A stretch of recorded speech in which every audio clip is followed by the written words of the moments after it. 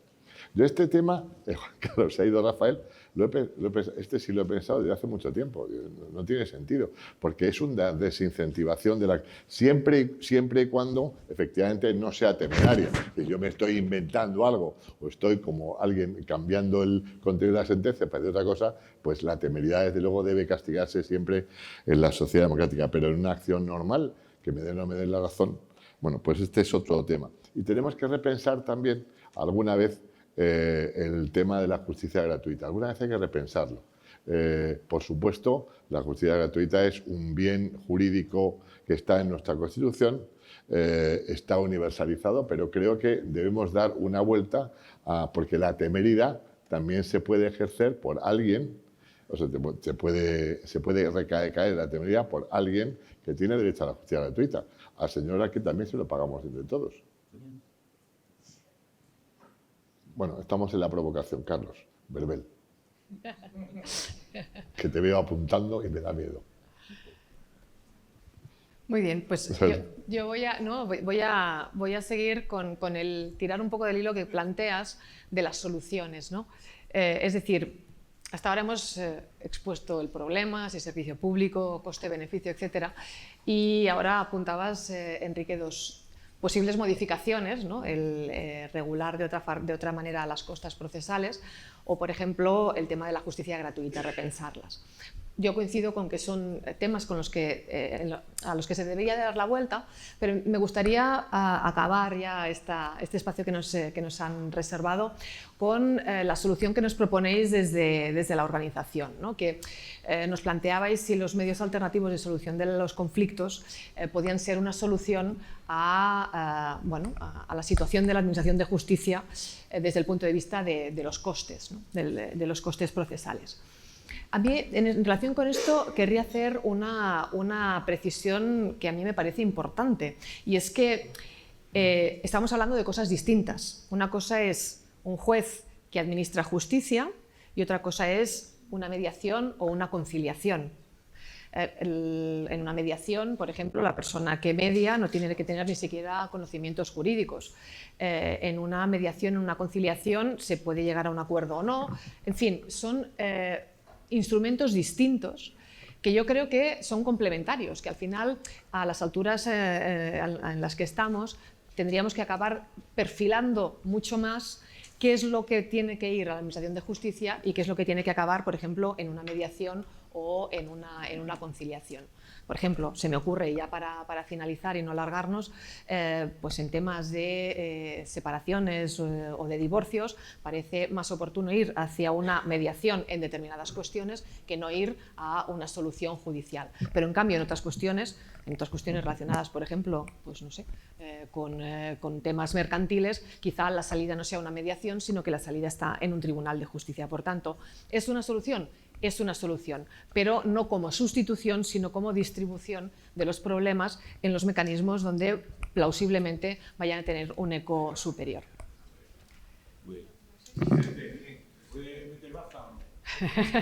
Solo para darme la razón. Sí. No les metamos en un compromiso. A los chicos los podemos meter en un compromiso, pero a los adultos ya se meten ellos solos. Pues venga.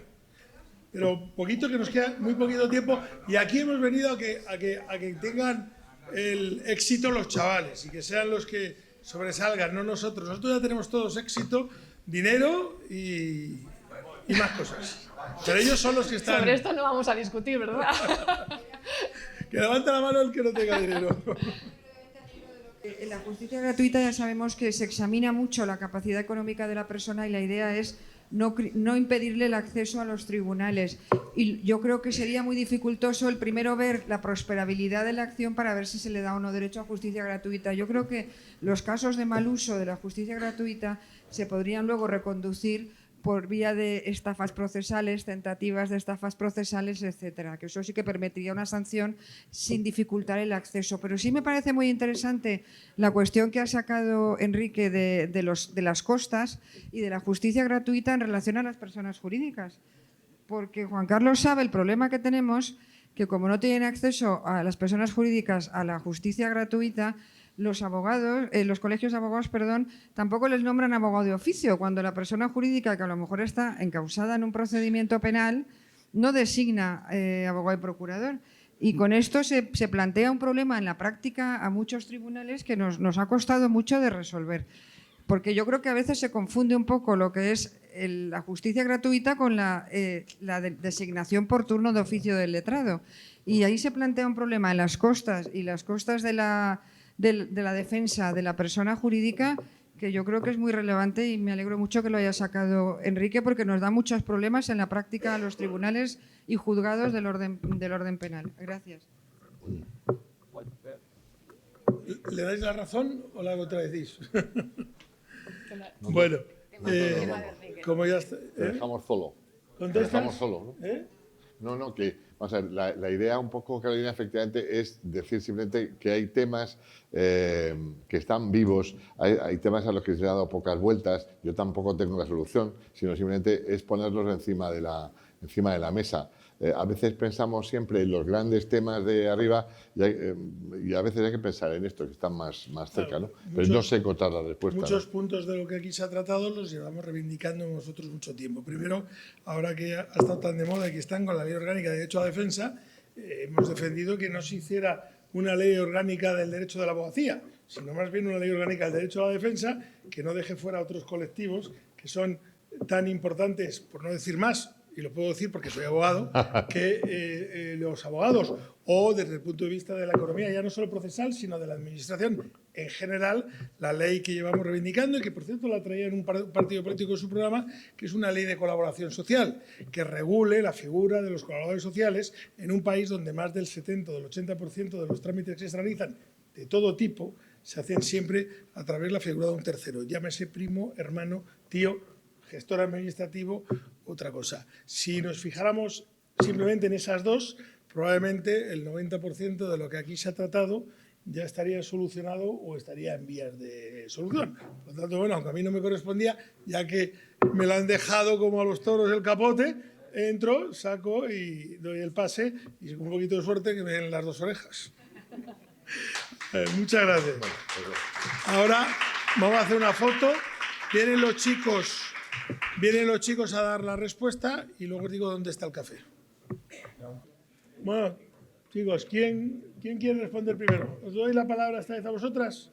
Venga, pues responder a las preguntas que os han hecho. Bueno, comenzando con su consulta, justamente cuando hicimos la investigación previa en estos días, vimos que Dinamarca es el país al que más se elogia su sistema judicial, está en el top 1 dentro de los estados de derecho y las garantías constitucionales, y nos sorprendió justamente eso, solamente tiene la instancia primera, apelación y supremo. Y pensándolo, entendimos que claramente es para la unificación de criterios. Después quisimos como traerlo aquí, porque claro, hicimos comparativas constantes. Vimos que por un lado Dinamarca disponía del 0,2% de su PIB en justicia. Nosotros del doble, del 0,4%. Y dijimos, ¿por qué es? Y se relaciona de nuevo con su primera pregunta, el crecimiento poblacional, para nuestro parecer. Y dijimos, entonces justamente quizás la población, que para nada se compara Dinamarca con España, es el motivo por el cual tenemos que invertir más y pues, quizás el motivo del colapso, pero le cedo la palabra a mi compañera Charlie, que no tiene idea. España además es un país muy judicializado. Es cierto que podemos pensar que es mucho más fácil cuando hay un juzgado, 2 o 3, pero esto de toda la vida. No es lo mismo conocer al panadero del pueblo al que vas cada mañana y saber que te va a dar bien el pan, a irte a la ciudad que hay 700 panaderías y bueno, pues alguno te saldrá bien o alguno mal. Lo que pasa es que España no se puede permitir tener solo 1, 2 o 3 juzgados. Este criterio unificador en cuanto a los criterios de empresa son importantes, pero sin dejar de lado siempre la seguridad jurídica. Porque, por ejemplo, ahora entraba lo de la protección de datos y salía que en España más del 60% de las compañías, cuando salió esta ley, la incumplían. Entonces, ¿qué hacemos? ¿Hacemos menos criterios y que todos, tanto de extranjería como las empresas de aquí, puedan acceder a los juzgados y saber exactamente qué criterios deben seguir? ¿O abogamos un poquito más por esta seguridad jurídica y abogamos porque ellos también pues, evolucionen con la evolución de la normativa y los tiempos? Vale, siendo breves, porque aquí ya estamos un poco todos con la modorra, hemos entendido de la pregunta la repercusión en la economía de la ausencia de corrupción en lo público. Evidentemente, cuanta menos corrupción, el sistema es más eficiente. Yo aquí lo que entiendo es tolerancia cero, como se ha hecho en el este durante las últimas 3 décadas, donde de tener unos niveles de corrupción astronómicos, ahora la corrupción, a menos que te vayas a algún país como lo es Turquía o Bulgaria, la corrupción no es tan notable como lo era antes. Y eso es a base de tolerancia cero y cualquier persona que esté involucrada en la corrupción al calabozo directo y ya está, no tiene mucho más, tolerancia cero. Y después... Creo que tu respuesta le gusta a todos menos a los turcos y a los búlgaros. Lo siguiente, la pregunta sobre el pleito de las renovables. Que en el pleito de las renovables podemos ver donde el derecho por el derecho no ayuda simplemente a dinamizar porque el derecho dinamiza, sino que tienes que incurrir en un coste. El pleito de las renovables es porque se hace una ley de renovables o un real decreto donde se dan una serie de subvenciones a empresas extranjeras que invierten en España en energías renovables. Y cuando España dice no vamos a invertir más en estas renovables por lo que las subvenciones que os habíamos prometido no están, es decir, cortamos el coste que sí que serviría para dinamizar, pero lo cortamos porque creemos que solo teniendo la ley nos sirve, pues paramos de dinamizar y nos condenan a las costas y nos condenan a pagar indemnizaciones. Es decir, el coste nos hubiese ayudado mucho más a dinamizar que si no habiendo tenido coste. ¿Se ha entendido? ¿Nada más? ¿Está todo? Sí. Pues falta la de... Sí. Bueno, sobre esta pregunta nos pusimos a pensar nosotras qué es lo que haríamos y como alguna que otra abogada y estudiante de Derecho en prácticas, cuando estamos ahora haciendo prácticas en bufetes, lo primero que nos dice nuestro tutor es busca en ChatGPT, que lo vas a encontrar. De buena manera, confirmando todos los datos de manera fiable, nos hacen acudir a medios alternativos, a tecnologías que no estamos acostumbrados. Y justamente creemos que ahí está el punto, que falta en el sistema judicial, es la falta de adaptabilidad. Y con esto decimos, ¿a qué tipo de adaptabilidad? No a toda, bajo cualquier concepto, bajo cualquier precio, sino a la fiable, aquella que se pueda certificar, que permita que las tecnologías actuales que tenemos cualquiera abriendo Google desde nuestro móvil, podamos dar un buen uso del sistema que se nos presenta, de la oportunidad que tenemos. También creemos que tiene que haber ciertos trámites, por ejemplo, certificado digital, es una tontería, pero para explicárselo a mi abuela tardé muchísimo. Y es una lástima. El otro día, haciendo la investigación de esto mismo, vimos que la página del estado de United Kingdom, es súper fácil y tiene vídeos explicativos para cualquier edad, desde cómo hacer la renta hasta cómo interponer una demanda, hasta en qué órgano jurisdiccional, por tu distrito que te toca, dónde tienes que ir, el listado de abogados, los requisitos de justicia gratuita. Y dijimos, esto no está pasando, esto no es caro y esto tampoco es difícil. ¿Por qué no se está haciendo? Y es que a veces nos olvidamos que el principal consumidor, que tanto hablamos de la ley del consumidor, es el ciudadano. Y no se está poniendo como foco el ciudadano, sino las garantías, que también son importantes. Pero la forma en que el ciudadano acceda, comprenda y pueda hacer valer esas garantías, creo que lo es aún más. Porque si no lo entienden o no saben cómo acceder, hay una pata que cojea. Y nada más que ahí. Del mismo modo que Laura Díez nos ha planteado esa pregunta, estamos de acuerdo con el equipo contrario. Nosotros hemos hablado de la eficacia y eficiencia procesal, que sería mejor invertir y hacer un uso mejor de esos recursos. Y también hablamos de la digitalización y las nuevas TIC. Como podemos comprobar, en el supuesto de Estonia se han implementado TICs en estos procedimientos, haciendo que agilizando estos procesos y que no sean tan largos. Además, como dicen ellas, falta que nos adaptemos, ya que todo está evolucionando, falta que nosotros también nos adaptemos a las nuevas circunstancias tecnológicas, porque falta saber controlar las TICs y que nos beneficien, no solo que estén ahí, porque sé que podrían agilizar procesos, que tuviéramos menos trabajo y que hubiera mucha menos comunicación de ida y vuelta con solo un trámite. Y pues estamos totalmente de acuerdo de que eso sería en lo que invertiríamos nosotros. Muchas gracias. Bueno. Venga. En cuanto al dinero paralizado en las cuentas de justicia, 270 millones solo en la Comunitat Valenciana, que es nuestra tierra, 130 millones solo en la región de Murcia. Y podría seguir, pero la esencia de esto, ¿qué es? Dinero paralizado. ¿Dinamiza la economía el dinero paralizado? Pues ya me dirán ustedes, yo creo que no, por tanto, es un coste. Muchas gracias. ¿Ya hemos terminado? Bueno, como ha habido un momento en el barullo, Juan Carlos, que ha pasado desapercibido, como se suele decir, al lugar a la protesta. Entonces, Juan Carlos ha dicho protesto, porque creo que todos tienen razón y todos tenemos razón. Hasta el más confeso de los criminales tiene derecho a un juicio justo, porque si no hay juicio justo no puede haber ni democracia ni pueden haber al respeto. Por lo tanto, con el barullo no se ha oído, pero lo reitero yo por el que efectivamente. No, por favor, a ti. No. Y ahora ya, en esa puerta, a la derecha, estáis invitados a un café y unos bollos, menos todos, menos el jurado.